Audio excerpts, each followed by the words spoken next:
students, today we are going to learn the system of units in chapter number 2, that is units and measurements. Previously there were 4 known systems of units. First of all, the known system of the units was FPS, that is, this was the system used by British scientists, and the second one was CGS. This system is also known as Gaussian system of units. Third one was MKS, and the fourth one was MKSA. Now Britishers actually they were of the opinion that there are only 3 physical quantity, namely length, then mass, and then time. So they were using length, or they were measuring length in foot, they were measuring mass in pound, and they were measuring time in seconds. And then CGS system, in this system also the fundamental physical quantities were thought to be only 3 only, and here the length was measured in centimeter, and the mass was measured in gram, and the time was measured in seconds. Then came the MKS system. In this system also the fundamental physical quantities were thought to be only 3 only. Okay, so this mass was measured in kilogram, then this length was measured in meter, and the mass was measured in kilogram, and the time was measured in second.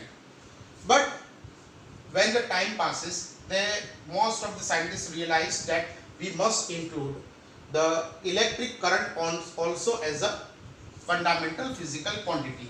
So this system of units came into an existence, that is MKSA. Here the length was measured in meter, mass was measured in kilogram, then time was measured in second, and this ampere, that is electric current was measured in ampere. Okay, so what we learned here, that previously or sometimes ago, actually we are learning this science of nearly 500 years ago. ये 500 साल पुराना science हम लोग पढ़ रहे हैं ना. तो उस वक्त जो है, मतलब यहाँ पर जो सिस्टम ऑफ यूनिट्स हुआ करता था, that was the system of units were FPS, CGS, MKS and MKSA. Here only 3 physical quantities, length, mass and time, were thought to be of fundamental or base physical quantities. Here also the length, mass and the time, but the units were centimeter, gram and second. Here MKS, here also the mass was measured in kilogram, length was measured in meter and time was measured in second. But when the scientists realized that electric current is also a basic or a fundamental physical quantity, so they included electric current as fundamental physical quantity and formed this system MKSA. Okay, so these 4 systems of units were into an existence, but in 1971 International Bureau of Weights and Measure, they decided that there are 7 fundamental physical quantities, and they came with the system of SI units or SI system. Okay, so this SI system is also, we can call it as international system. Here actually 7 physical fundamental quantities or 7 fundamental physical quantities were defined, and their units were also defined. So in this system of that is this system international or international system. In this 7 fundamental physical quantities and their units were defined. Now today we are going to learn about the units. Okay, so system of units. So first of all, the units were classified like this, है ना. जो units का classification होगा, the classification of units,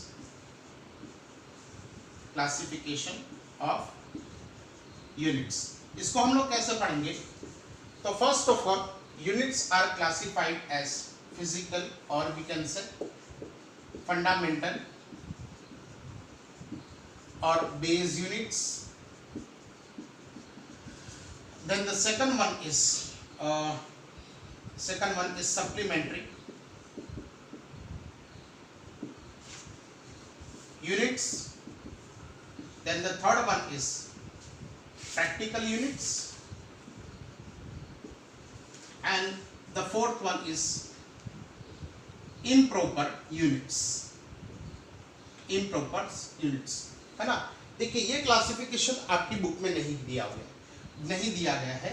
तो classification of units में सबसे पहले fundamental units कौन से होंगे? तो जैसे हमारे पास हो गया किलोग्राम, है ना. फिर हमारे पास जो है हो गया मीटर, फिर उसके बाद जो है हमारे पास हो गया एम्पियर, उसके बाद हो गया सेकंड, फिर उसके बाद हो गया luminous intensity candela, then thermodynamic temperature kelvin, and the amount of substance mole. So ये वाले जो है हमारे पास फिजिकल या तो बेस यूनिट्स है, kilogram, mole, kilogram, metre, ampere, then second candela, then kelvin and the mole. These are 7. 1, 2, 3, 4, 5, 6 और 7. So these are 7 fundamental units. अब supplementary units जैसा मैंने आपको पढ़ाया था, supplementary units दो ही है ना. For plane angle it is radian, and for solid angle it is steradian. Now ये प्रैक्टिकल यूनिट्स भी हम लोग जो है काफी यूज करेंगे. जैसे फिजिक्स के अंदर देखा होगा आपने कि जैसे what happens sometimes kilogram is not a proper unit to express a very huge mass. तो उसके लिए हम लोग प्रैक्टिकल यूनिट कैसे यूज करेंगे? 1 मेट्रिक टन, है ना. तो 1 मेट्रिक टन जो है ये प्रैक्टिकल यूनिट से, इसका मतलब होता है 1000 किलोग्राम. जैसे हम लोगों ने लेंथ के लिए मेजर कर लिया किलोमीटर, ये प्रैक्टिकल यूनिट है ना. किलोमीटर जो है हम लोगों ने इसको हम लोगों ने यूज कर लिया. फिर उसके बाद जो है यहाँ पर फॉर एग्जांपल हमारे पास जो है किलोमीटर हो गया, फिर उसके बाद एस्ट्रोनॉमिकल यूनिट हो गया, then we can say light year हो गया. All this are practical units, है ना. ये प्रैक्टिकल यूनिट्स कब यूज होते हैं? जब ये फंडामेंटल यूनिट्स बहुत छोटे या बहुत बड़े हो जाते हैं, किसी भी चीज, किसी भी लेंथ को या किसी भी फिजिकल क्वांटिटी को एक्सप्रेस करने के लिए ये बहुत छोटे या बहुत बड़े होते, then we are using the practical units like this, that is kilometre. फिर देखिए आप 1 एंगस्ट्रॉम हो गया, देन 1 नैनोमीटर हो गया. These are practical units. मतलब आप फंडामेंटल यूनिट्स के अलावा दूसरे कोई भी यूनिट्स देखो तो वो हो गए हमारे पास जैसे प्रैक्टिकल यूनिट्स. अब देखिए फॉर एग्जांपल देखिए डिराइव्ड यूनिट्स के अंदर, देखिए मैं आपको बता दूं यहाँ पर कि जो है derived units we can give also another classification like this, that is derived units. तो डिराइव्ड यूनिट्स के अंदर भी आप देखोगे तो velocity is measured, if it is measured in metre per second, तो ये वाले फंडामेंटल फिजिकल यूनिट्स से हम लोगों ने यूज किए हैं. लेकिन कभी कभी जो है डिराइव्ड यूनिट्स में वेलोसिटी को मेजर किया जाता है किलोमीटर पर आवर में, है ना. तो किलोमीटर पर आवर में अगर ये हमको मेजर किया गया तो ये वाला जो है हमारे पास प्रैक्टिकल यूनिट्स में वेलोसिटी को बताया गया. अब ये वाले हमारे पास जो है प्रैक्टिकल यूनिट्स, जैसे मैं आपको बता दूं फॉर एग्जांपल जो है हमारे पास किलोमीटर है, देन एस्ट्रोनॉमिकल यूनिट है, देन लाइट ईयर है, फिर उसके बाद जो है अगर आप देखोगे तो ये वाला एंगस्ट्रॉम वगैरह है। देन उसके बाद जो है डिराइव्ड यूनिट्स में भी हम लोग क्या करते हैं कि डिराइव्ड यूनिट्स में भी जो डिराइव्ड फिजिकल क्वांटिटी है उसके यूनिट्स को हम लोग कहेंगे डिराइव्ड फिजिकल यूनिट्स, है ना। और इम्प्रॉपर यूनिट्स ये भी आप फिजिक्स में देखोगे, जैसे 1 किलोग्राम वेट, 1 किलोग्राम वेट ये वाला भी कभी कभी किसी सम में आपको आ जाएगा। जैसे इम्प्रॉपर यूनिट हो गया 1 किलोग्राम वेट। अब ये 1 किलोग्राम वेट का क्या मतलब हुआ देखिए, तो 1 किलोग्राम पे जितना ग्रेविटेशनल फोर्स लगेगा, 1 किलोग्राम पे जितना ग्रेविटेशनल फोर्स लगेगा उसको हम लोग कहेंगे 1 किलोग्राम वेट। तो 1 किलोग्राम के ऊपर कितना ग्रेविटेशनल फोर्स लगेगा, तो gravitational force on 1 kilogram that is F is equal to m into g. तो ये 1 हो गया 1 किलोग्राम और ये वाला हो गया 9.8, so it is going to be 9.8 newton. So 1 kilogram weight can be written here is 9.8 newton. ये आप पढ़ेंगे, है ना। तो इम्प्रॉपर यूनिट्स भी होते हैं, जैसे 1 ग्राम वेट हो गया, इस तरह के आपको इम्प्रॉपर यूनिट्स भी दिखाई देंगे। वो जो है आपको कभी कभी कुछ क्वेश्चंस के अंदर दिखाई देंगे, उस वक्त हम लोग इसको डिस्कस करेंगे। तो हम लोगों ने क्या पढ़ा कि क्लासिफिकेशन ऑफ यूनिट्स कैसे किया जाता है।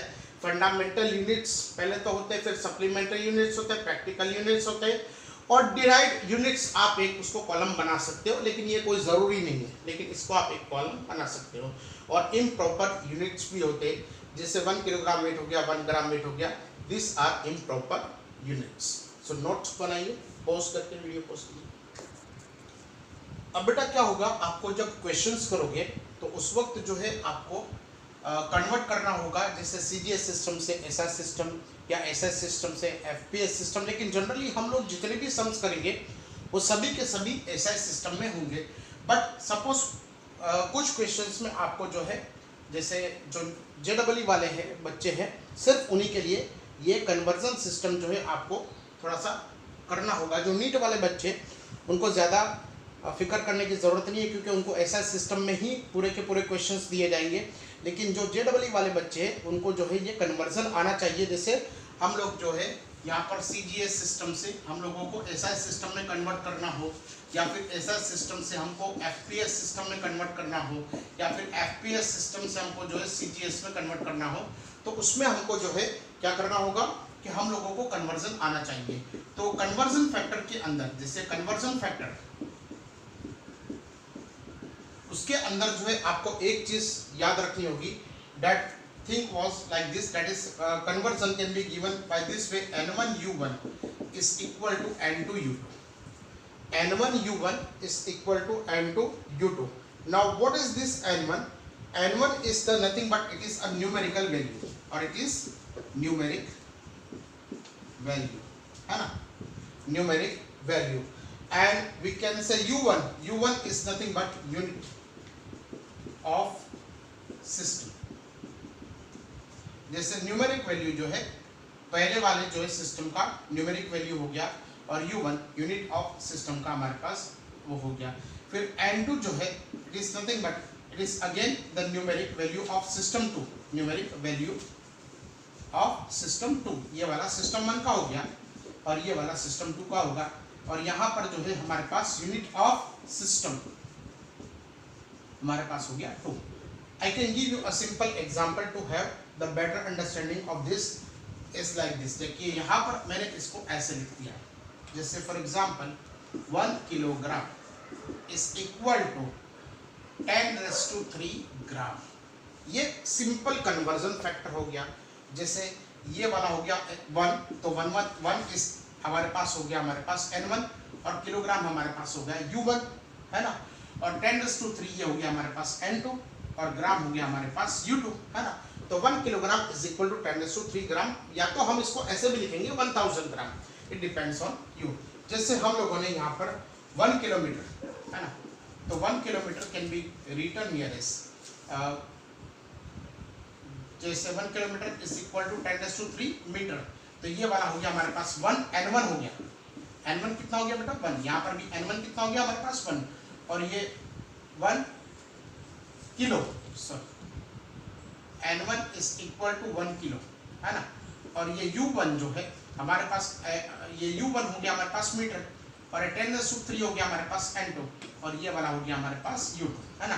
तो ये 1N1, ये देखिए यहाँ पर आपके पास 1K, ये वाला आपके पास N1 हो गया, और यहाँ पर N2 is equal to we can say 10⁻³। तो ये जो है आपको एक अच्छी तरीके से याद रखना है कि N1U1 is equal to N1U1 is equal to N2U2. N1 is what? It is numerical value of system 1, and U1 is, we can say, unit of system 1, N2 is numerical value of system 2, and U2 is, we can say, unit of system number 2. जैसे आपके पास जो है for example we can say 1 inch, 1 inch है ना, ये भी हम लोग कभी कभी यूज करेंगे। जो JEE वाले हैं बेटा वही यूज करेंगे, जो नीट वाले उनको कभी भी ऐसा कन्वर्जन नहीं दिया जाता। ये मैं आपको एक नोट बना के दे दूंगा कि कौन से कन्वर्जन्स आपको आ सकते हैं, है ना। तो 1 inch can be given by this way, that is 2.54 centimetre, 2.54 centimetre. तो ये 1 जो है आपके पास N1 हो गया, इंच जो है आपके पास U1 हो गया, 2.54 आपके पास N2 हो गया, and U2 will be equal to we can say centimetre. जैसे हमारे पास 1 angstrom is equal to 10⁻⁻10 metre, तो ये N1 हो गया, एंगस्ट्रॉम U1 हो गया, 10⁻⁻10 N2 हो गया, और M जो है आपके पास मीटर हो गया। So this is how we do the conversion of the units from one system to another system. Okay, then the next topic which we are going to learn is like this. देखिए यहाँ पर जो next topic हम लोग पढ़ेंगे वो होगा dimensional analysis, dimensional analysis.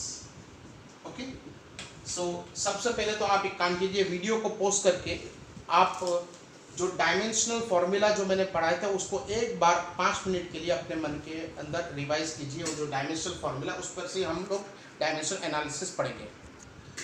देखिए बेटा, इस चैप्टर के अंदर, that is chapter number 2, units and measurement के अंदर आपको कोई डेफिनेशन नहीं पूछी जाएगी। आपको जो है कुछ जो है मतलब ऐसा डिस्क्रिप्टिव टाइप ऑफ क्वेश्चंस इस चैप्टर में से नहीं आएगा।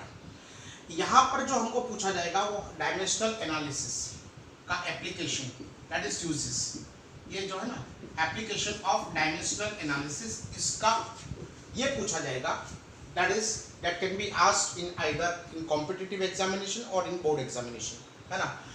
तो there are 3 applications or 3 uses of the dimensional analysis.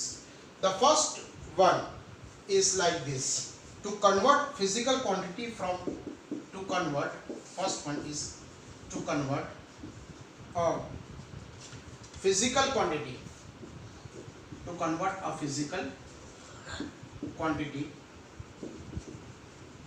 from one system to another. ये डायमेंशनल एनालिसिस का पहला यूज है, to convert one physical quantity from one system to another, है ना। तो ये वाले जो है इसका पहला आपके पास यूज है। इसके अंदर आपको वही यूज करना होगा, N1U1 is equal to we can say N2U2. The second use is like this: to check the dimensional correctness of the given physical relation. So it is nothing but it is to check the dimensional correctness of, to check the dimensional correctness of a given physical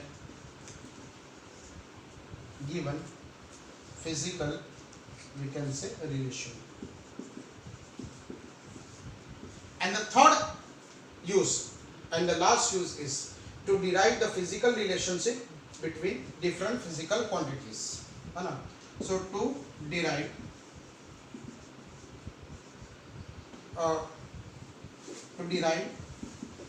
relationship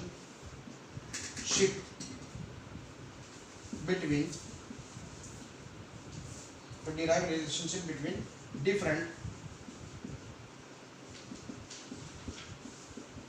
physical quantities, है ना. So there are only three use of this dimensional analysis. First, to convert a physical quantity from one system to another, then to check the dimensional correctness of the given physical relation, and the third one is the to derive the relationship between the different physical quantities. इसके जो है हमारे पास limitations भी है, limitations of dimensional analysis है, लेकिन उसको हम लोग बाद में डिस्कस करेंगे. तो सबसे पहले हम लोग इसको समझते हैं. देखिए इसको समझते हैं. To convert a physical quantity from one system of to another. तो सबसे पहले हम इसको समझते हैं, फिर उसके बाद we will try to understand the second point, and then we will try to understand the third point, and then we will discuss the limitations of the this method. तो आप एक काम कीजिए, इसको यहाँ पर नोट बनाइए, वीडियो पॉज करके नोट बनाइए. चलो बेटा हम लोग ये एक क्वेश्चन करते हैं, convert one unit into dyne. ठीक है, यूनिट न्यूटन जो है ना, convert one newton into dyne. तो ये वन यूनिट मतलब one unit of M we can say SI system, है ना. न्यूटन क्या है बेटा? Newton is nothing but it is one unit of SI system, newton, है ना, इनटू डाइन. डाइन क्या है हमारे पास? CGS system. तो ये वाला हो गया हमारे पास सीजीएस सिस्टम, है ना. अब देखिए बेटा, वन न्यूटन ऑफ फोर्स, तो फोर्स का डायमेंशनल फॉर्मूला हमारे पास है m1 L1 T⁻², है ना. तो इसको हम लोग U1 भी कह सकते हैं, है ना. तो this can be also termed as U1, है ना. सो वी कैन से N1 U1 is equal to N2 U2. Now देखिए यहाँ पर हम लोग क्या करेंगे कि ये वाला जो है हमारे पास वन न्यूटन, तो ये हो गया वन न्यूटन. तो ये U1 की जगह पे अगर आपने इसको ऐसे लिख लिया डायमेंशनल एनालिसिस में m1 L1 T⁻². अब हमारे पास जो है N2 मतलब सेकंड हमारे पास सिस्टम. तो सेकंड यूनिट का जो है हमारे पास मल्टीप्लिकेशन फैक्टर नहीं है. देखिए ये जो हमारे पास मल्टीप्लिकेशन फैक्टर है N2 ये नहीं है. And U2 can also be written here as we can say m⁻1 L⁻1 and T⁻², है ना. इसको हम लोग ऐसे लिखेंगे. So if I take this to this side, so N2 will be equal to 1 into m1 L1 T⁻² divided by m1 L1 T⁻². अच्छा ये वाला हमारे पास सिस्टम नंबर 1 का है, तो we will call it as 1, और यहाँ पर हम इसको लिखेंगे 2, है ना. ये 1 और 2 हम लोग को लिखना है. अगर आप नहीं भी लिखोगे तो कोई फर्क नहीं पड़ेगा, लेकिन लिखोगे तो आप ही को जो है थोड़ा सा अच्छा रहेगा कि ये वाला हमारे पास सिस्टम नंबर 1 है और ये वाला हमारे पास सिस्टम नंबर 2 है ना. देखिए ये मास का डायमेंशन है हमारे पास 1, लेंथ का डायमेंशन है 1 और टाइम का डायमेंशन है -2. सो इसको हम लोग ऐसे लिखेंगे. देखिए इसको हम लोग ऐसे लिखेंगे यहाँ पर N2 will be equal to 1. अब यहाँ पर हम लोग लिखेंगे m1 upon m1 rays to 1, है ना. इसका ये दोनों का डायमेंशन 1 है. ये सिस्टम नंबर 1 का जो है हमारे पास मास है और ये सिस्टम नंबर 2 का मास है. अब यहाँ पर देखिए यहाँ पर ये L अपॉन L, चलिए इसको m upon m raise to 1 और यहाँ पर L upon L raise to 1 and T upon T raise to -2, है ना. So N2 will be equal to 1 और यहाँ पर m, जैसे सिस्टम नंबर 1 में हम लोग मास को कैसे मेजर करते हैं बेटा? किलोग्राम में. तो हम लोग यहाँ पर लिखेंगे 1 किलोग्राम, और सिस्टम नंबर 2 में हम लोग क्या लिखेंगे? 1 ग्राम, है ना. तो सिस्टम नंबर 2 जो CGS है उसके अंदर मास को कैसे मेजर किया जाता है? ग्राम के अंदर. अब देखिए यहाँ पर हमारे पास लेंथ सिस्टम नंबर 1 में 1 मीटर आ गई और सिस्टम नंबर 2 में हमारे पास सेंटीमीटर आ गई, और यहाँ पर भी हमारे पास 1 सेकंड ही था, यहाँ पर भी हमारे पास सेकंड ही था. तो सिस्टम नंबर 1 और 2 दोनों में क्योंकि टाइम का मेजरमेंट सेकंड में किया जाता है, इसलिए हम लोग यहाँ पर 1 सेकंड ही लिखेंगे. So this can be written like this, that is N2 is equal to 1. ये वाला हो गया. अब किलोग्राम और ग्राम ये दोनों का हमको डिवीजन करना है, तो हम नहीं कर सकेंगे. या तो ये दोनों ग्राम में होना चाहिए या तो दोनों किलोग्राम में होना चाहिए. तो हम लोग क्या लिखेंगे? ये वाला लिखेंगे 1 किलोग्राम इज इक्वल टू 10⁻³ ग्राम, है. It is equal to 10⁻³ gram. और यहाँ पर हमारे पास हो गया ये 1 ग्राम। अब ये 1 metre it is equal to 10⁻² centimetre और ये वाला हो गया हमारे पास सेंटीमीटर। और यहाँ पर तो सेकंड है, यहाँ पर भी सेकंड है, (-2), इसका भी पावर 1 है, इसका भी डायमेंशन जो है हमारे पास 1 ही है और इसका पावर जो है -2। So N2 can be written here. देखिए यहाँ पर 10⁻3 ग्राम और ग्राम हमारे पास कैंसिल हो गया, 10⁻2 ये वाला भी हमारे पास कैंसिल हो गया और सेकंड ये वाला भी हो गया, कैंसिल हो गया। तो 1 anything will be equal to 1 only, है ना। तो ये वाला हो गया हमारे पास 1। So N2 can be written here as 10⁻5, है ना। तो ये वाला हो गया हमारे पास 10⁻5। तो N2 can be written here as 10⁻5। So what we did here, N2 is equal to 1, ये वाला हो गया M जो सिस्टम नंबर 1 का था, और ये वाला सिस्टम नंबर 2, ये वाला L 1 और 2 सिस्टम का, और T और T। सिस्टम नंबर 1 में मास को मेजर किया जाता है किलोग्राम में, इसको मेजर किया जाता है ग्राम में, इसको मीटर में, इसको सेंटीमीटर में, इसको 1 सेकंड में, इसको सेकंड में, और यहाँ पर ये -2 इसका डायमेंशंस तो वैसे का वैसा ही रहेगा। अब हम लोग देखेंगे यहाँ पर ग्राम और ग्राम कैंसिल हुआ, यहाँ पर जो है सेकंड और यहाँ पर centimetre. So it is equal to 10⁻3, 10⁻2 और 1। So it will be equal to 10⁻5, है ना। अब हम इसको कैसे लिखेंगे, तो we can write like this, that is N1U1। देखिए N1U1 is equal to N2U2। तो N1 जो है हमारे पास 1, U1 उस वक्त जो है हमने डायमेंशनल फॉर्मूला लिखा था। अब हम लोग इसका यूनिट लिखेंगे, तो 1 न्यूटन, ये 1 न्यूटन उस वक्त जो है हम लोगों को जब कन्वर्ट करना था यूजिंग द डायमेंशनल एनालिसिस, तो U1 की जगह पे हम लोगों ने क्या लिखा था, उसका डायमेंशनल फॉर्मूला। अब हम लोग यहाँ पर लिखेंगे N1 1 newton is equal to N2, N2 का मतलब होता है 10⁻5, और U2 is equal to, we can say इसका यूनिट हो गया हमारे पास dyne. So we can say 1 newton is equal to 10⁻5 dyne, है ना बेटा। तो पोज करके इसको नोट बनाइए। Now convert 1 joule into erg, है ना। So we are asked to convert 1 joule into erg. अब ये जूल जो है ये हमारे पास SI सिस्टम है, और ये अर्ग जो है इट इज CGS सिस्टम, है ना। तो ये जूल जो है ये किसका फॉर्मूला है, ये जो है किसका यूनिट है, तो ये है हमारे पास वर्ग, है ना। और CGS में भी अर्ग जो है वो वर्ग का यूनिट है ना। तो हमको 1 joule is equal to how many ergs, ये हमको पूछा है। तो again we will write that N1U1 is equal to, we can say N2U2, है ना। तो N1 इज 1 और U1 की जगह पे उसका फॉर्मूला याद है आपको, M1 L2 T⁻², dimensional formula for the work क्या हुआ बेटा, M1 L2 T⁻²।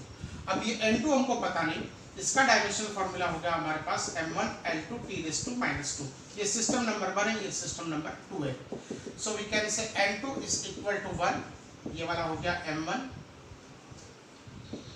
L2 T⁻², और यहाँ पर हमारे पास आ जाएगा this again M1 L2 T⁻², but this dimensional formula is of system number 1 and this dimensional formula will be of system number 2.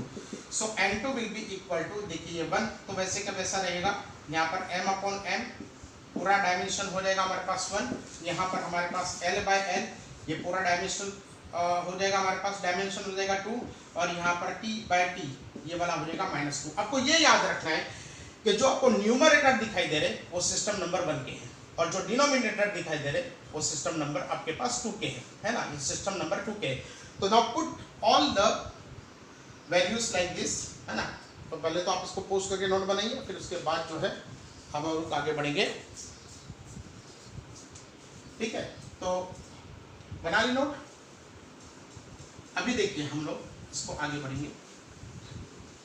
देखिए यहाँ पर N2 will be equal to 1, अब यहाँ पर हो जाएगा 1 किलोग्राम और यहाँ पर हो जाएगा 1 ग्राम। अब यहाँ पर देखिए 1 मीटर और यहाँ पर हो जाएगा 1 सेंटीमीटर। अब यहाँ पर भी 1 सेकंड और यहाँ पर भी 1 सेकंड, सबके डायमेंशंस रख देंगे। देखिए यहाँ पर डायमेंशन है 1, यहाँ पर डायमेंशन है हमारे पास 2, और यहाँ पर डायमेंशन है हमारे पास -2। So N2 will be equal to, देखिए अगर ये दोनों का डिवीजन करना होगा तो दोनों फिजिकल क्वांटिटी को मुझे एक ही यूनिट में लाना होगा।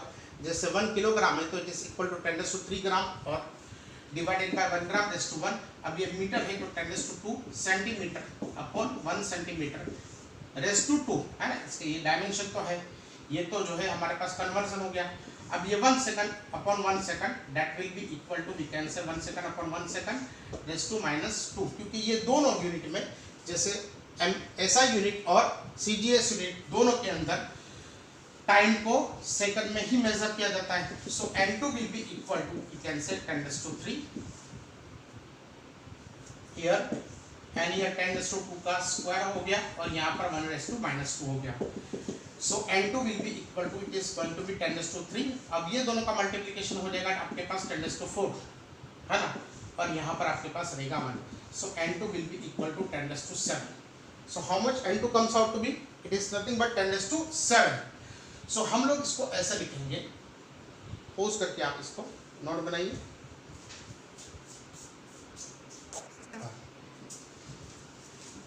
तो ये वाला हो गया हमारे पास N1U1 is equal to N2U2 है ना। तो ये वाला हो गया हमारे पास N1 that is 1 joule is equal to 10⁻7 अर्थ। तो 1 जूल is equal to 10⁻7 अर्थ। तो देखा बेटा आपने पहली एप्लीकेशन, हम लोग जो है क्या कर सकते हैं, इसको यहाँ पर कन्वर्ट कर सकते हैं, एक सिस्टम ऑफ यूनिट से दूसरे सिस्टम ऑफ यूनिट में हम इसको कन्वर्ट कर सकते हैं, है ना।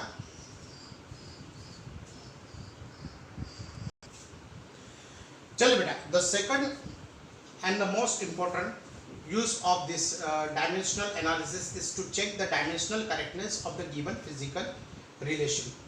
Suppose you are given that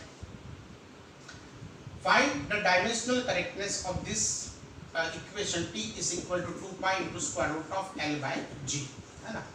अगर आपको ये दिया गया है कि find out the dimensional correctness, है ना, find the dimensional correctness, so find the dimensional correctness of t is equal to 2 pi upon square root of L by G।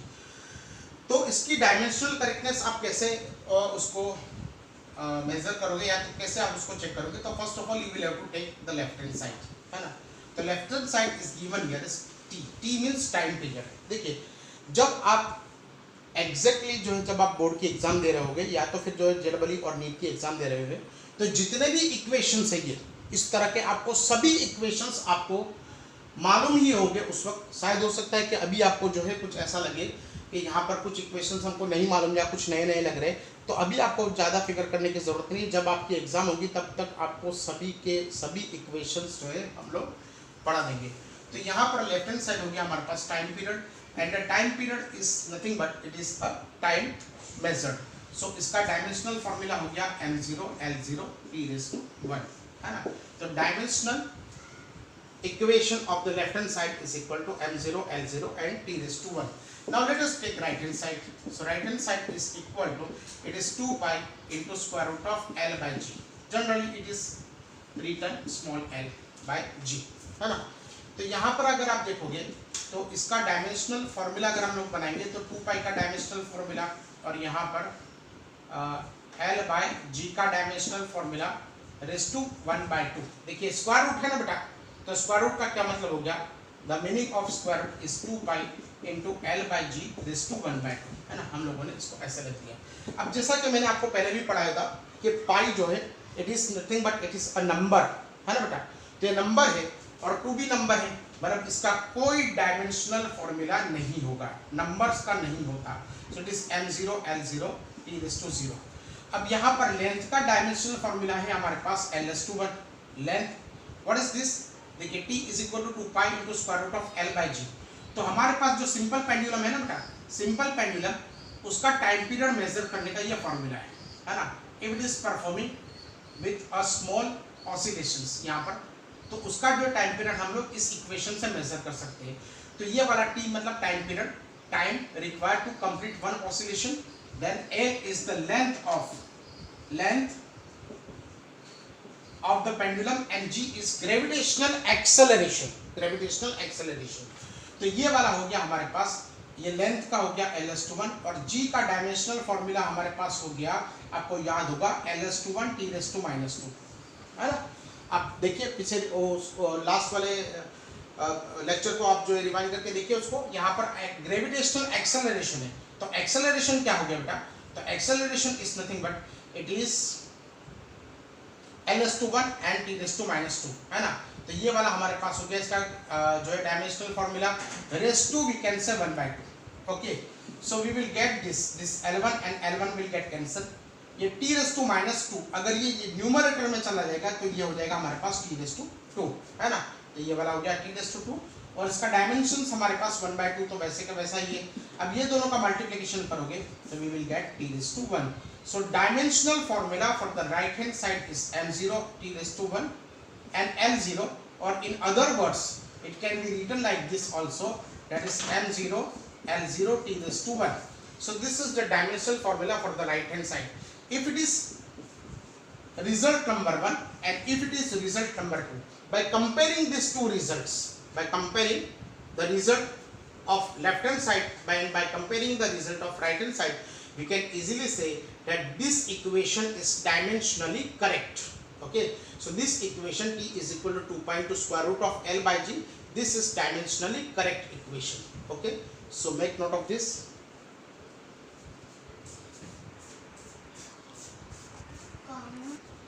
Okay, the next question we are taking, d is equal to ut plus 1/2 at square. This equation you will learn in chapter number 3. But now let us check that whether the given equation is dimensionally correct or not, है ना। तो अगर आपको जो है ये equation dimensionally correct है या नहीं है, अगर आपको ये चेक करना है तो क्या करना पड़ेगा, आपको लेफ्ट हैंड साइड लेना पड़ेगा, उसका डायमेंशंस हमको लेना पड़ेगा, यहाँ पर भी जो है ये दोनों का डायमेंशंस हमको लेने पड़ेंगे।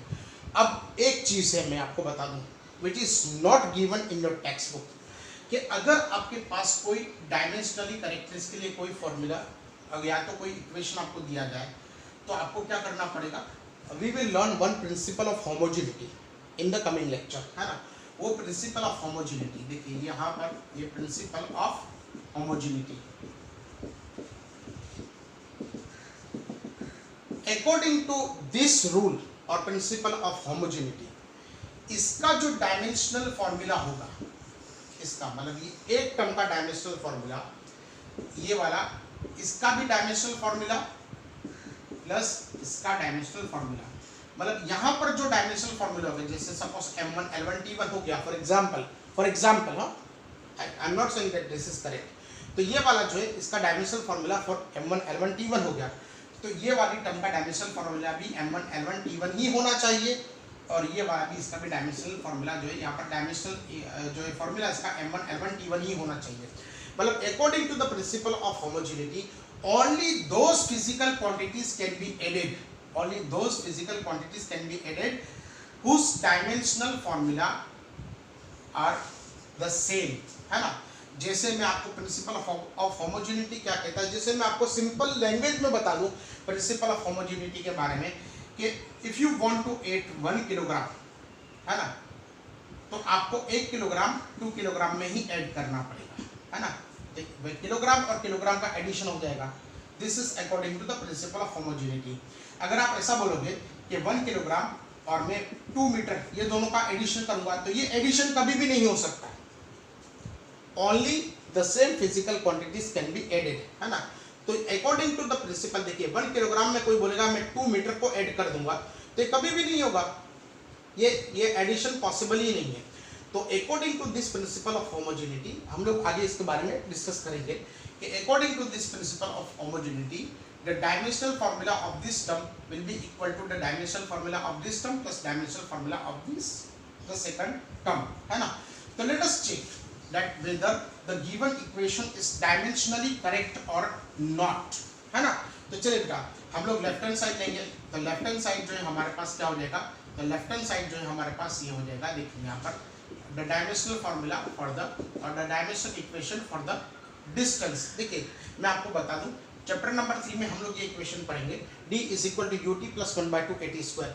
d जो है डिस्टेंस ट्रैवल या तो डिस्प्लेसमेंट आप इसको कह सकते हो, u इनिशियल वेलोसिटी, ये क्या है बेटा, initial velocity, t is time taken, 1/2 is the numerical value, a is acceleration and t is time। तो ये वाला क्या हो गया हमारे पास, डिस्टेंस वन टाइप ऑफ, ये वाला क्या हो गया इनिशियल वेलोसिटी, ये वाला क्या हो गया हमारे पास टाइम, है ना, ये वाला क्या हो गया हमारे पास acceleration, this is acceleration, and the second one this p is nothing but it is time, है ना।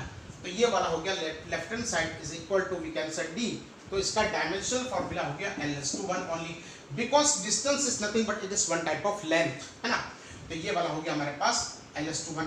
Now let us take right hand side. The right hand side is given here as ut plus 1/2 at square. So what we will do here, we will take the dimensional formula for the u and we will multiply the dimensional formula for u with t, है ना।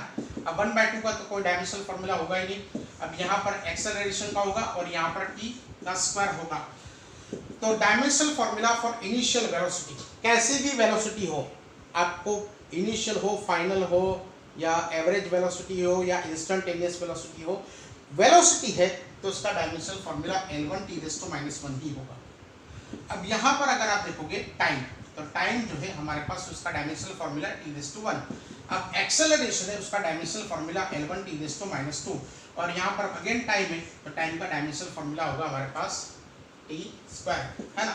तो ये वाला हो गया L1t⁻1 और यहाँ पर t⁻1, अब यहाँ पर हो गया L1t⁻2 और यहाँ पर भी हो गया t⁻2, है ना। तो अगर हम लोग इसको एडिशन करेंगे तो एडिशन विल गिव यू, देखिए ये L, ये दोनों का मल्टीप्लिकेशन है, ये -1 और ये +1 मतलब t⁻0, है ना, और ये वाला हो गया L1t⁻2 और ये t⁻2, ये दोनों का एडिशन भी हो जाएगा मतलब हो गया t⁻0, है ना। तो ये वाला हो गया L⁻1 t⁻0 और यहाँ पर भी हो गया L⁻1 t⁻0।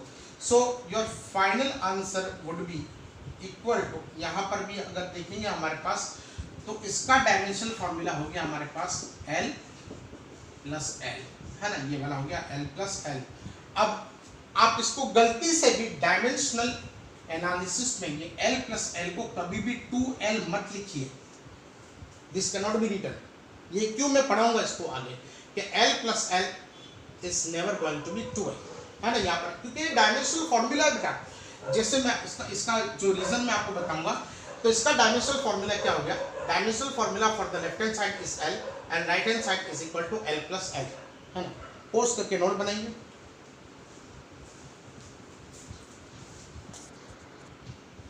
चलिए बेटा, हम लोगों ने लेफ्ट हैंड साइड का क्या डायमेंशनल फॉर्मूला लिखा था L⁻1 और राइट हैंड साइड का we can say L⁻1 plus L⁻1. So here the dimensional formula for the D is same as dimensional formula of ut plus dimensional formula of at², मतलब इसका dimensional formula, इसके dimensional formula plus इसके dimensional formula, मतलब ये dimensional formula is equal to this और ये वाला ये दोनों के इक्वेशन में है ना। तो we can say that here the dimensional equation of left hand side is equal to dimensional equation of RHS. So this equation D is equal to ut plus 1/2 at² is dimensionally correct one, है ना। तो ये वाला क्या हो गया हमारे पास dimensionally correct one हो गया। अब हम लोग डिस्कस करेंगे कि वो L + L 2L क्यों नहीं होता। देखिए मैं आपको बता दूं, है ना। तो ये L + L आपने 2L क्यों नहीं लिखना है, क्यों नहीं लिखना है डायमेंशनल फॉर्मूला में, इसके बारे में हम लोग डिस्कस करेंगे। तो इसकी नोट बना लीजिए, पॉज कर लीजिए वीडियो और इसकी नोट बना लीजिए। अब देखिए यहाँ पर देखिए हमारे पास ये वाला हो गया L + L, है ना। तो what is this, it is metre, not 1 metre हो बेटा, सिर्फ मीटर, और यहाँ पर ये वाला भी हो गया मीटर। अगर मीटर में मीटर ऐड करेंगे तो क्या आंसर आ जाएगा, मीटर, है ना। देखिए यहाँ पर मीटर प्लस मीटर, तो answer will be equal to metre, है ना। ये तो नहीं होगा, इसका मतलब ही ये होता है। देखिए अगर आपको ऐसा दिया हुआ है जैसे आपके पास 1 मीटर प्लस 1 मीटर, है ना, तो आपने ये न्यूमेरिकल वैल्यू में ये न्यूमेरिकल वैल्यू को ऐड किया तो ये हो गया 1 + 1, ये कितना हो गया 2, है ना। अब ये वाला क्या हो गया मीटर और ये वाला प्लस मीटर, तो मीटर प्लस मीटर तो मीटर ही होगा ना, है ना। अब आप बोलोगे यहाँ तो आप 2 लिख रहे हो, हाँ लिख रहा हूँ क्योंकि यहाँ पर 1 मीटर था, यहाँ पर भी 1 मीटर था। अब ये 1 मीटर नहीं है, ये बेटा ये 1 मीटर नहीं है, ये सिर्फ मीटर है, ये सिर्फ मीटर है, 1 मीटर नहीं है, ये भी सिर्फ आपके पास मीटर है। मतलब here physical quantities are added.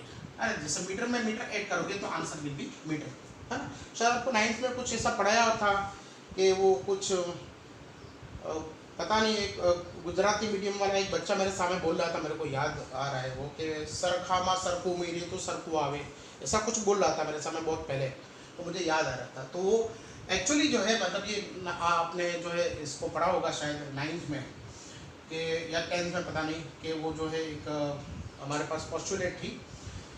तो यहाँ पर भी देखिए मीटर में मीटर ऐड किया तो मीटर, ये ऐसा नहीं हो रहा है। देखिए 1 मीटर में मैं 1 मीटर ऐड नहीं कर रहा हूँ, ये सिर्फ L का मतलब ऐसे हो रहा है। देखिए यहाँ पर न्यूमेरिकल वैल्यू नहीं है, यहाँ पर न्यूमेरिकल वैल्यू बिल्कुल भी नहीं है। यहाँ पर ये वाला आपके पास मीटर है और ये वाला भी आपके पास मीटर है। मतलब अगर मीटर में मीटर ऐड करोगे तो आपको मीटर ही आएगा, मीटर में मीटर ऐड करोगे तो कभी भी किलोग्राम नहीं आएगा या कभी भी 1 किलोमीटर नहीं आएगा। So that is why dimensional में फॉर्मूला में आप कभी भी ऐसा मत लिखिए, ये वाला डायमेंशनली आपको जो है करेक्ट नहीं होगा। मतलब डायमेंशनली तो चलिए डायमेंशनली की तो बात नहीं करते, लेकिन ये लॉजिकली भी करेक्ट नहीं है कि मीटर में मीटर ऐड करोगे तो answer will be in metre, है ना। अगर आप 1 मीटर में और न्यूमेरिकल वैल्यू लगा देते तब आप बात अलग है, लेकिन यहाँ पर कोई भी न्यूमेरिकल वैल्यू का मतलब ही नहीं होता। यहाँ पर देखिए ये जो है ना, अगर न्यूमेरिकल वैल्यू होती तो हम लोग यहाँ पर अलग से लिखते हैं 1 मीटर या 1 किलोग्राम, ऐसा कुछ भी लिखते हैं ना। तो ये वाला जो है हमारे पास मीटर में मीटर ऐड करोगे तो answer will be in metre only, है। अब the third one is to derive a physical relation, है ना। तो the third equation is to derive a formula, okay, to derive a formula. The third one is the third application of the dimension analysis is to derive a formula, okay. Now to have a better understanding of the third use, we will take this question. The question is like this: obtain the expression for the time period capital T, time period T of a simple pendulum given that of the simple pendulum given that periodic time depends on the length L of the pendulum, the mass m of the bob and the gravitational acceleration g, okay. So you are given a simple pendulum, है ना। Time major करने के लिए सबसे पहला जो है आपके पास कोई इक्विपमेंट आया हो, सबसे पहला जो है आपके पास कोई इंस्ट्रूमेंट आया हो, वो सिंपल पेंडुलम था, है ना। तो टाइम पीरियड, हाँ पहले जो है वो जो शेडो के जो लेंथ से मेज़र करते थे, लेकिन जो है मोर एक्यूरेटली अगर मेज़र करना आया हो तो एक सिंपल पेंडुलम से ही आप उसको मेज़र करना आया होगा। तो देखिए यहाँ पर ये जो है mass of the Bob is m, gravitational acceleration यहाँ पर लगेगा उसको डाउनवर्ड डायरेक्शन में, है ना, g, और ये वाली उसकी लेंथ होगी, the length of the pendulum is l। सो आपको एक्सपेरिमेंटली किसी साइंटिस्ट ने ये बताया कि obtain the expression for the periodic time t of the simple pendulum given that, उसको क्या क्या उसने जो है ऑब्जर्वेशन किया कि पीरियोडिक टाइम जो है वो डिपेंड करता है किस पे, लेंथ जो है इस पे डिपेंड करता है। अब कैसे डिपेंड करता है वो आपको नहीं बताया गया, है ना। The mass m of the Bob, है ना, ये इसका मास है, इस पे डिपेंड करता है। उसको ऐसा लगा, किसको, साइंटिस्ट को ऐसा लगा कि मास पे भी डिपेंड करता होना चाहिए और ग्रेविटेशनल एक्सेलरेशन जी पे डिपेंड करता होना चाहिए। तो आप इसका फॉर्मूला बनाएंगे। तो हम लोग क्या करेंगे, we have to give the expression for the time period t of the simple pendulum and we are given the observations like this, that is periodic time depends on the length of the pendulum, mass of the bob and gravitational acceleration. So let us say that the time period t, है ना, it depends on the mass, it depends on length and it also depends on gravitational acceleration. अब हमको ये नहीं मालूम कि मास जो है उसका डायमेंशन किस डायमेंशन पे ये डिपेंड करता है। जैसे टाइम पीरियड सिर्फ मास पे लगता है या टाइम पीरियड के फॉर्मूला में भी m² भी आता होगा, ये हमको नहीं पता, या m⁻² आता होगा या m⁻0 आता होगा। तो इसका पावर कितना है वो हमको नहीं पता, है ना, हमको बिल्कुल भी नहीं पता। तो we will consider that t is directly proportional to m⁻a। अब ये a1 भी हो सकता है अगर a होगा 1 होगा तो ये मास जो है यहाँ पर उसके फॉर्मूला में m⁻1 आ जाएगा। ये मास पे डिपेंड ही नहीं करता होगा तो यहाँ पर m⁻0 आ जाएगा। ये मास के स्क्वायर रूट पे डिपेंड करता होगा तो a value of a will come to 1/2 etcetera, है ना। तो हमको ये नहीं पता था कि मास के किस डायमेंशन पे वो डिपेंड करता है, इसलिए we have taken that t is directly proportional to m⁻a। अब ये टाइम पीरियड ये जो है लेंथ पे डायरेक्टली प्रोपोर्शनल करता है या लेंथ के स्क्वायर पे प्रोपोर्शनली डिपेंड करता है या लेंथ के क्यूब पे, ये हमको नहीं पता। लेंथ के क्यूब पे डिपेंड करता है या लेंथ के स्क्वायर पे डिपेंड करता है या लेंथ के क्यूब पे डिपेंड करता है ये, या लेंथ के 1/2 पे मतलब उसके स्क्वायर रूट पे डिपेंड करता है, ये बिल्कुल भी हमको नहीं पता। तो हम लोग क्या लिखेंगे यहाँ पर जैसे कि is directly proportional to l⁻b, है ना। b कुछ भी हो सकता है। एंड ग्रेविटेशनल एक्सेलरेशन l⁻c, है ना। ग्रेविटेशनल के ये जो है डायरेक्टली प्रोपोर्शनल में है, पावर 1 के प्रोपोर्शन में है या पावर -2 के प्रोपोर्शन में है या -1/2 के प्रोपोर्शन में, ये हमको बिल्कुल भी नहीं पता, इसलिए जो है हम लोग इसको ऐसे लिखेंगे, है ना। मैंने इसलिए सिंपल लिया है क्योंकि आपको वो पता है फॉर्मूला t = 2.2√L/g, है ना। ये वाला फॉर्मूला पता है आपको, इसलिए मैंने आपको बहुत सिंपल सा सवाल आपके सामने रखा है। तो t is directly = 2.2√L/g, ये वाला हमको लाना है, ठीक है ना। ये वाला हम लोग जानते भी है ऐसे, लेकिन अगर आपको जो है फॉर एग्जांपल कोई साइंटिस्ट ने ये दिया है कि ये वाला आपके पास डेटा है, इसके साथ फॉर्मूला डिराइव कीजिए, तो by using the dimensional analysis, again I repeat, ये डायमेंशनल एनालिसिस है ना, it is a very old science, बहुत ओल्ड साइंस है। अभी आप लोग जो है मॉडर्न साइंस तो 12th में पढ़ोगे और उससे भी एडवांस साइंस जो है आपको आगे पढ़ाया जाएगा, लेकिन हम लोग बेसिक से शुरुआत करते हैं। तो we can say that t is directly proportional to m⁻a, l⁻b and g⁻c। इसको हम लोग ऐसे लिख सकते हैं या नहीं लिख सकते? तो t is directly proportional to m⁻a, l⁻b and g⁻c। So t can be written here as is equal to, if I remove the sign of proportionality and if I put the sign of equality, then some constant may be there, that is t is equal to k m⁻a, l⁻b and g⁻c, है ना। तो ये वाला क्या हो गया, time period is equal to k times m⁻a, l⁻b and g⁻c। What we did here, we simply considered the observations by the given person और उसके हिसाब से हम लोगों ने यहाँ पर प्रोपोर्शनलिटी बना दी।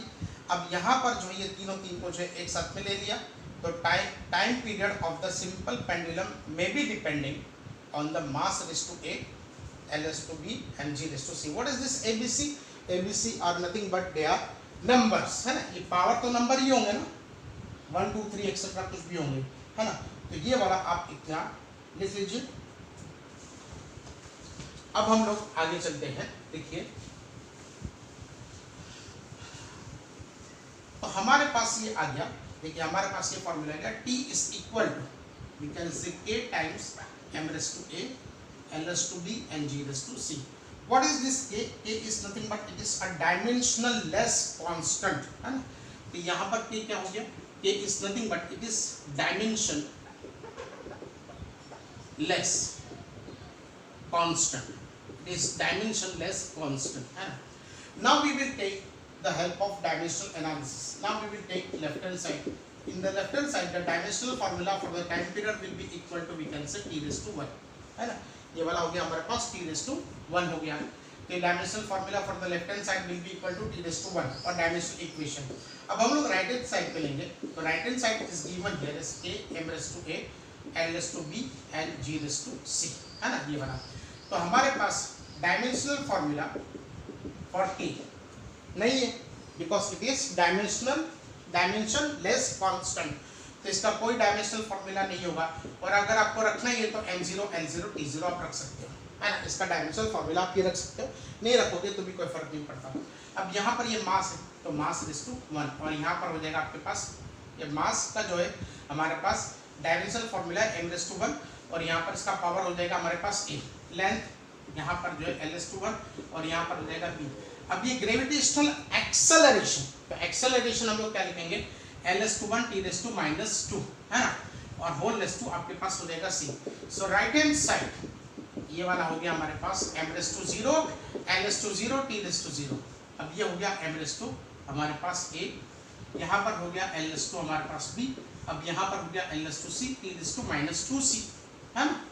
तो यहाँ पर अगर right hand side can be written nearest, देखिए 0 a, तो m रेस टू हमारे पास a हो गया। अब l race to b plus c, तो ये वाला हो गया b प्लस c, और यहाँ पर हमारे पास हो गया t raise to minus 2c, है ना। तो dimensions of the right hand side comes out to be, we can say m raised to a, l raised to 2b plus c and t raised to minus 2c। तो अगर हम लोग आगे बढ़ाएंगे, देखिए द इक्वेशन ये quantities पे depend करता है। मतलब हम लोगों ने क्या मान लिया कि ये डायमेंशनली करेक्ट इक्वेशन है, ये हम लोगों ने मान लिया डायमेंशनली करेक्ट इक्वेशन है। तो if I compare the dimensions of the left hand side with the dimensions of the right hand side, so left hand side के हमारे पास dimensions है, यहाँ पर dimensions of left hand side is equal to dimensions of right hand side। तो ये वाला हो जाएगा आपके पास, ये वाला हो जाएगा t raised to 1, मतलब m raised to 0, l raised to 0, t raised to 1, और यहाँ पर हो जाएगा m raised to a, l raised to b plus c and t raised to minus 2c। तो क्या हो गया हमारे पास, ये वाला हो गया m raised to 0, l raised to 0 and t raised to 1, है ना। और यहाँ पर m raised to a, b raised to l raised to b plus c and t raised to minus 2c। अगर हम लोग डायमेंशंस को इक्वेट करेंगे तो 0 can be compared with a, so 0 is equal to a, I can write like this, and यहाँ पर हम लोग इसको ऐसे लिखेंगे 0 is equal to b plus c, ये वाला हम लोग क्या लिखेंगे 0 is equal to b plus c, और यहाँ पर हम लोग जो है लिखेंगे 1 is equal to we can say minus 2c, है ना। तो इसको आप पोस्ट करके नोट बनाइए।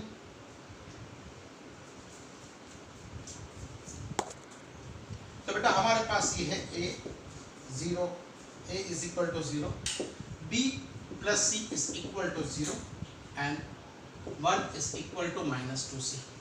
तो ये वाला तो 0 हो गया, b is equal to minus c हमको यहाँ से मिलेगा, और ये वाला minus 1/2 is equal to we can say c, तो minus 1/2 will be equal to we can say c। तो therefore b will be equal to minus, और c की जगह पे हम लोग क्या लिखेंगे माइनस 1/2, है ना, माइनस 1/2, तो b will be equal to we can say 1/2। So what are the values we got, a is equal to we can say 0 हम लोगों ने ले लिया, यहाँ पर b इज इक्वल टू 2, ये किस पे से आया, ये थर्ड वाला इक्वेशन पे से आया।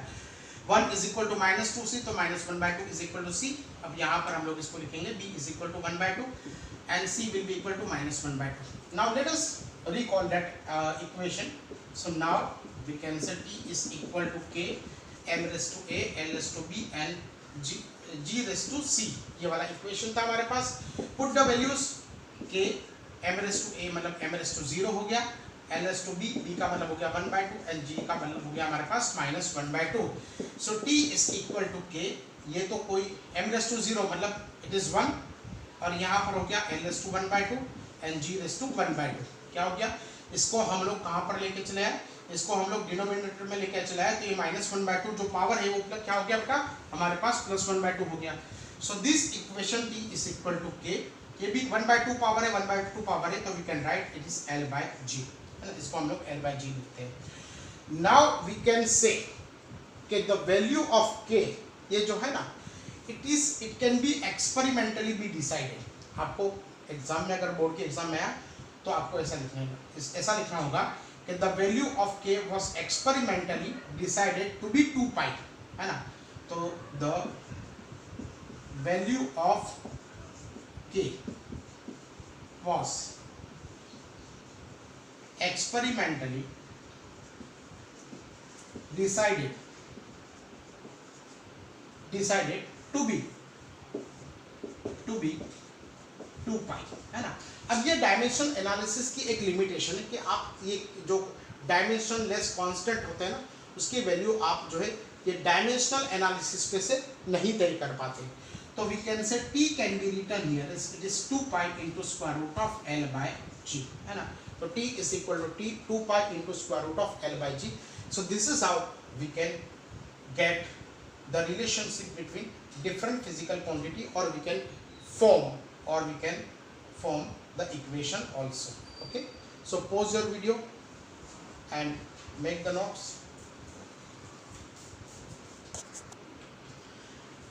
चलो बेटा हेलिडे एंड रेस्ट्रिक्ट में से बहुत एक अच्छा क्वेश्चन मैंने लिया है कि फाइंड द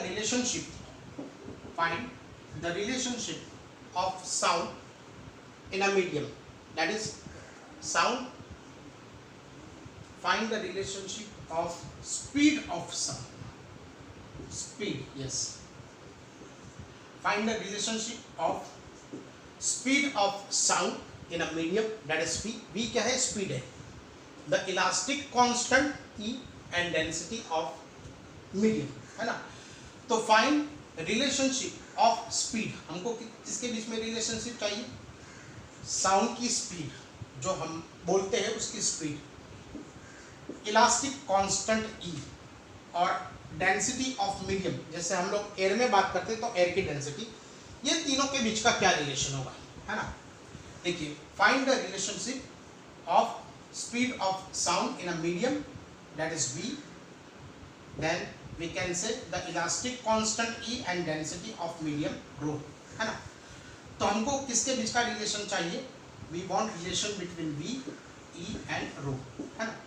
तो हम लोग जो बोलते हैं ना, तो उसकी स्पीड जो है, स्पीड ऑफ साउंड, उसको हम लोग कहते हैं v, है ना। ये तो आपने पढ़ा होगा, जैसे आपने डिफरेंट स्टैंडर्ड में भी पढ़ा होगा कि जैसे आपके पास स्पीड ऑफ द साउंड ये एयर में अलग होती है, वाटर में अलग होती है स्पीड ऑफ द साउंड, और फिर बाद में जो है हमारे पास वैक्यूम में जो स्पीड ऑफ द साउंड जो है नहीं होती, ज़ीरो होती है, मतलब डिफरेंट होती है एयर से।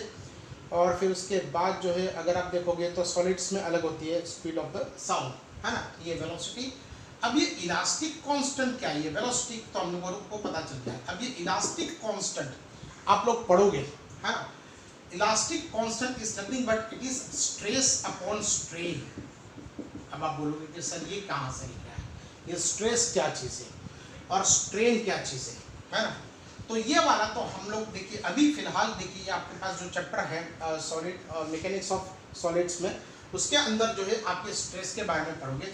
तो स्ट्रेस इज नथिंग, देखिए यहाँ पर हम लोग क्या करेंगे, suppose this is a cylinder, solid cylinder, और इसको मैंने यहाँ से फोर्स लगा दिया, है ना। अब ये यहाँ से फोर्स लगा दिया, तो this solid cylinder is made up of very tiny atoms और मॉलिक्यूल्स और पार्टिकल्स, है ना। अब इसका कोई भी क्रॉस सेक्शन एरिया ले लोगे ना, तो ये दोनों के बीच में इंटरमॉलिक्यूलर फोर्सेस होंगे, ये दोनों जो है इसके बीच में इंटरमॉलिक्यूलर फोर्सेस होंगे। अगर मैं इसको यहाँ से खींचता हूँ ना, तो क्या होगा कि यहाँ पर जो है इंटरमॉलिक्यूलर, हमको ये फोर्स जो है हम इसको यहाँ पर लगाएंगे, मतलब ये वाला फोर्स, जो फोर्स हम लोग यहाँ पर लगा रहे हैं, इसका असर आपको ये क्रॉस सेक्शन पे ऐसे दिखाई देगा, मतलब यहाँ पर ये फोर्स लग रहा है। अब इस फोर्स के अपोज में एक दूसरा फोर्स डेवलप होगा ऐसे, इसके जितना ही होगा, मतलब जितना फोर्स मैंने यहाँ लगाया उसकी इफेक्ट आपको यहाँ पर दिखाई देगी ये वाले फोर्स के तौर पे, और इतना ही फोर्स ऑपोजिट डायरेक्शन में दिखाई देगा। दैट फोर्स, ये वाला फोर्स जो यहाँ पर हम लोगों ने यहाँ पर जो डेवलप हुआ, that force per unit area is nothing but stress, है, ये वाला स्ट्रेस है। अब मैं आपको आगे भी पढ़ाऊंगा कि जैसे प्रेशर है ना, तो प्रेशर में तो क्या करते हम लोग, जितना फोर्स लगाते ना, the force applied by us पर यूनिट एरिया, ये वाला प्रेशर हो जाता है, ये वाला प्रेशर हो जाता है। और अगर हम लोग जो है यहाँ पर स्ट्रेस की बात करेंगे, तो स्ट्रेस में जो हम लोगों ने लगाया वो फोर्स नहीं, उस फोर्स को हम लोग नहीं लेंगे, लेकिन जो है रिस्टोरिंग फोर्स जो डेवलप हुआ यहाँ पर, that force per unit area will be equal to stress. So stress जो है और इसका डायमेंशनल फार्मूला और प्रेशर का डायमेंशनल फार्मूला दोनों हमारे पास सेम ही है ना। अब हम लोग देखेंगे यहाँ पर कि देखिए यहाँ पर हमारे पास स्ट्रेस और फिर बाद में स्ट्रेन भी आ गया। अब ये स्ट्रेन क्या है, देखिए तो ये स्ट्रेन जो है हमारे पास, it is change in length upon original length, तो ये भी हम लोग आगे पढ़ेंगे। देखिए हमारे पास ये वाला, हमारे पास for example if I apply force here, है ना, तो ये वाला सिलेंडर है, इसकी लेंथ सपोज इतनी बढ़ गई, यहाँ से यहाँ तक की बढ़ गई, सो this is nothing but increased length, ये वाला हो गया हमारे पास इंक्रीज्ड लेंथ, है ना, डेल्टा एल, और ये वाला हो गया हमारे पास ओरिजिनल लेंथ। अब ये दोनों का रेशियो लोगे ना, तो delta L by L will be equal to your strain, ये भी हम लोग आगे पढ़ेंगे। तो strain is nothing but it is increase length, ये भी एक टाइप की लेंथ की हुई, और ये वाला भी हमारे पास लेंथ ही हुआ, तो स्ट्रेन का कोई डायमेंशनल फॉर्मूला नहीं होगा। m0 l0 t0 ये एक डिराइव्ड फिजिकल क्वांटिटी है जिसका कोई डायमेंशनल फॉर्मूला नहीं होगा। और डेंसिटी तो आपको पता है मास अपॉन वॉल्यूम, इसका डायमेंशनल फॉर्मूला होगा। सो हम लोगों को क्या उन लोगों ने कहा है कि find the relationship of the speed of the sound in a medium with elastic constant E density of medium rho, है ना। तो let us assume that velocity of the sound is directly proportional to E raise to, अब ये elastic constant के कितने power के proportional में है वो हमको नहीं पता, तो v is directly proportional to e raised to a and v is also directly proportional to rho raised to b, है ना, rho raised to b। तो ये वाला हमारे पास हो गया कि v can be written here as a times e raised to a rho raised to b, है ना, e times e raised to a rho raised to b, है ना। तो now this k is nothing but it is dimensionless constant, so it is nothing but it is dimensionless constant, है ना। तो ये वाला हमारे पास ये वेलोसिटी का डायमेंशनल फॉर्मूला हमारे पास हो गया लेफ्ट हैंड साइड। तो लेफ्ट हैंड साइड का जो है हमारे पास डायमेंशनल फॉर्मूला हो गया, dimensional formula for the velocity it is equal to l1 t raised to -1, ये वाला हो गया डायमेंशनल फॉर्मूला, है। तो ये वाला वेलोसिटी का डायमेंशनल फॉर्मूला हो गया। अब हमारे पास जो है इसका डायमेंशनल फॉर्मूला क्या होगा, तो आप एक काम कीजिए, पोस्ट करके इसको नोट बनाइए।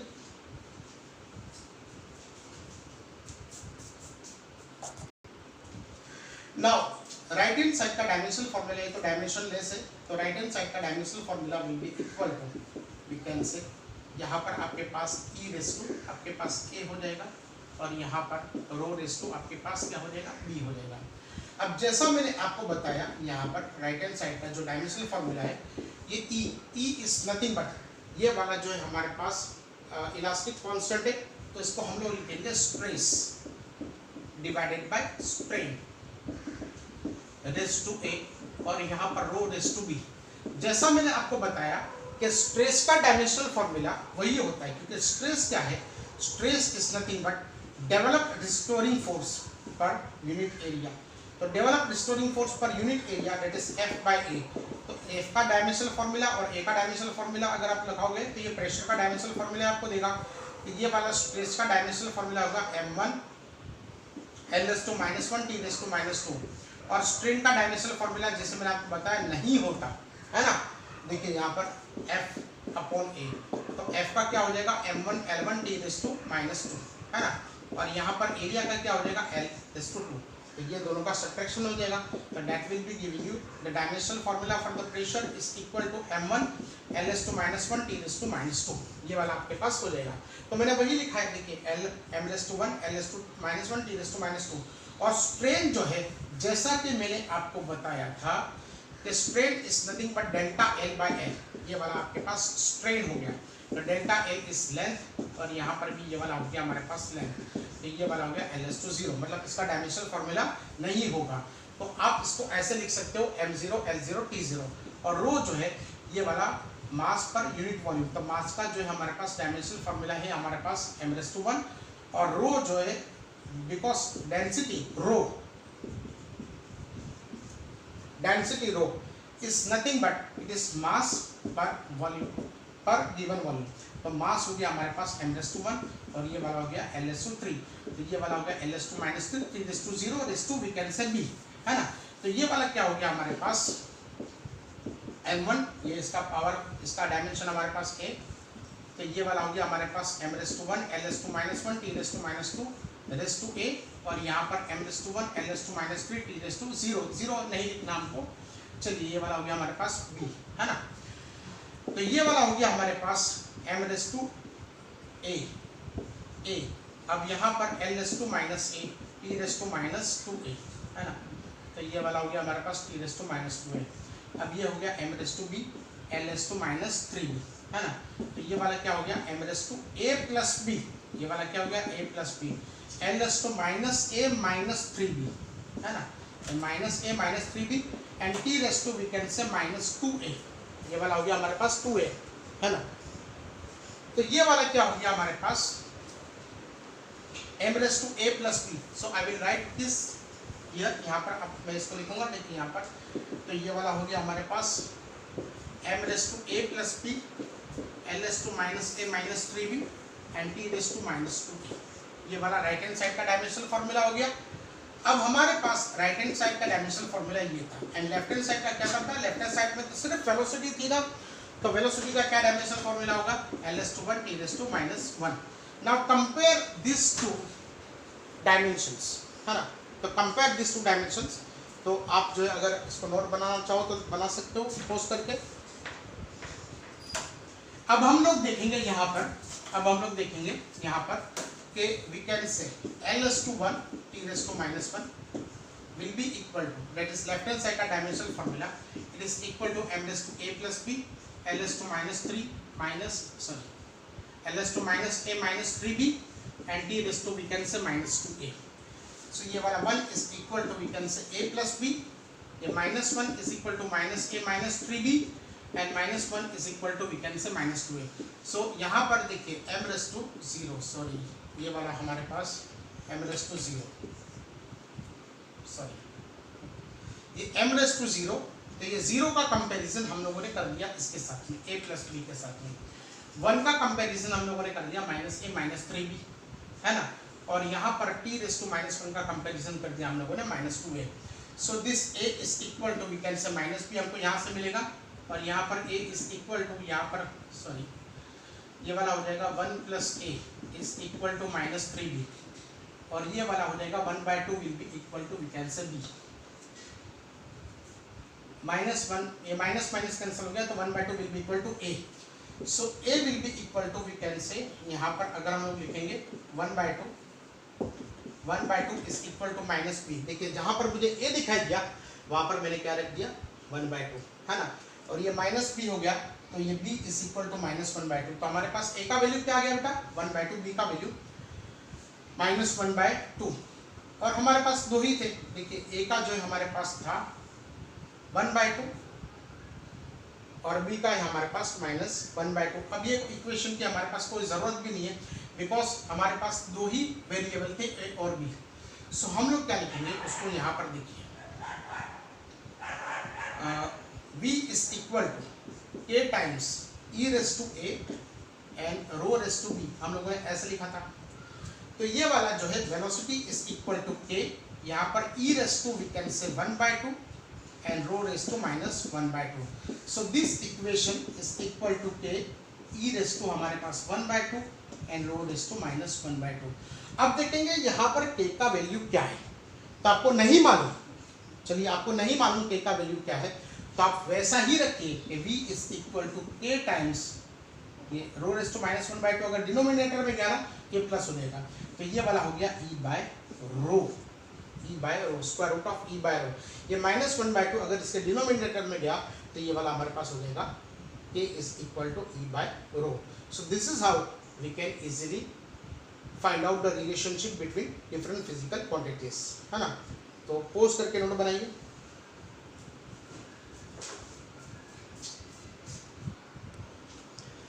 Now we are going to look at the limitations of this dimensional analysis. ये dimensional analysis की limitations क्या है? So this method can be used. This method can be used only. This method can be used only if the dependency is of multiplication type, है ना? तो this method can be used only if the dependency is of multiplication type. Like हम लोगों ने देखा था t is directly proportional to l raised to a and directly proportional to g raised to b, ये वाला, तो t is directly proportional to l raised to a g raised to b, है ना, तो ये वाला जो है अगर मल्टीप्लिकेशन टाइप की डिपेंडेंसी हो दो फिजिकल क्वांटिटी की तभी ये मेथड को हम लोग यूज कर सकते हैं। जैसे हम लोगों ने देखा था v is directly proportional to e raised to a and rho raised to b, हम लोगों ने इसको ऐसे लिखा था, देखिए यहाँ पर हम लोगों ने मास भी दिया था, तो t is directly proportional to m raised to a, l raised to b and g raised to c, हम लोगों ने ऐसे लिखा था, yes, mass raised to a, b और c। तो ये क्या था, ये जो तीन जो है फिजिकल क्वांटिटी थी ये मल्टीप्लिकेशन में थी, तभी ये मेथड हम लोग यूज कर पाए थे, है ना, तो या तो v is equal to v is directly proportional to e raised to a, rho raised to b.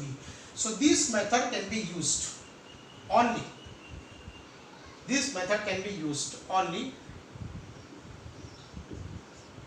If the dependency of multiplication type. ऐसे ही इक्वेशन हम लोग डिराइव कर सकते हैं, उसके अलावा जो है कोई इक्वेशंस हम लोग डिराइव नहीं कर सकते, जैसे t is equal to 2 pi into square root of l by g, या जो है हमारे पास v is equal to k into square root of e by rho. ये ऐसे इक्वेशंस हम लोग डिराइव कर सकते हैं, है ना। The formula containing exponential, trigonometrical and logarithmic functions can not B derive. हम लोग ऐसे इक्वेशन जैसे आप आगे पढ़ोगे, है ना, कि जैसे n is equal to n not into n not into e raise to minus lambda t, ये न्यूक्लियस में आप पढ़ोगे, है ना, 12th में। n is equal to n not into e raise to minus lambda t, ये क्या है, ये वाला हमारे पास एक्सपोनेंशियल फंक्शन है। इसको आप लोग, इस फॉर्मूला को आप लोग इस मेथड से नहीं डिराइव कर सकोगे। जैसे हमारे पास जो है ट्रिगोनोमेट्रिकल, जैसे y is equal to a sine omega t plus five, ये वाला भी हमारे पास एक इक्वेशन आपको 11th में पढ़ाया जाएगा। तो ये y is equal to a sine, जैसे हमारे पास ट्रिगोनोमेट्रिकल फंक्शन आ गया, इसको भी आप लोग डिराइव कर सकते हो। और लॉगरिथमिक फंक्शंस, है ना, तो जैसे हमारे पास जो है फॉर एग्जांपल हमारे पास लॉगरिथमिक फंक्शंस के भी कितने फॉर्मूला आएंगे, that we can not derive, है ना। और formula for containing more than one term which are added or subtraction can't be derived, जैसे v is equal to u plus at। अब इसका जो है आप इसको डिराइव नहीं कर सकते, इसको डायमेंशनली करेक्ट है या इनकरेक्ट है ये चेक कर सकते हो, लेकिन आप इसको डिराइव नहीं कर सकते। जैसे d is equal to ut plus 1/2 at square, इसको आप जो है इस फॉर्मूला को फॉर्म नहीं कर सकोगे या डिराइव नहीं कर सकोगे, लेकिन इसको डायमेंशनली करेक्ट है या इनकरेक्ट है वो चेक कर सकोगे। तो हम लोगों ने जो है लिमिटेशंस ऑफ दिस मेथड, तो this method is only used if the dependency of the physical quantity are in multiplication, है ना। तो देखिए this method can be used only if the dependency is of multiplication type, है ना, ये वाला multiplication type में हो गया। फिर उसके बाद जो है हमारे पास ऐसे अगर इक्वेशंस है, तो the formula containing exponential, trigonometrical and logarithmic functions, है ना, तो ये वाले जो है आप इसको फॉर्मूला को डिराइव नहीं कर सकोगे, ये फॉर्मूला को आप नहीं डिराइव कर सकते, ये वाला भी आप नहीं डिराइव कर सकते। और v इज इक्वल टू, अगर the formula containing more than one term, देखिए ये मोर देन वन टर्म है, तो it can not also be derived, है ना। So this are the limitations of the dimensional analysis, है ना। तो पढ़ाई करते रहिए, बाय।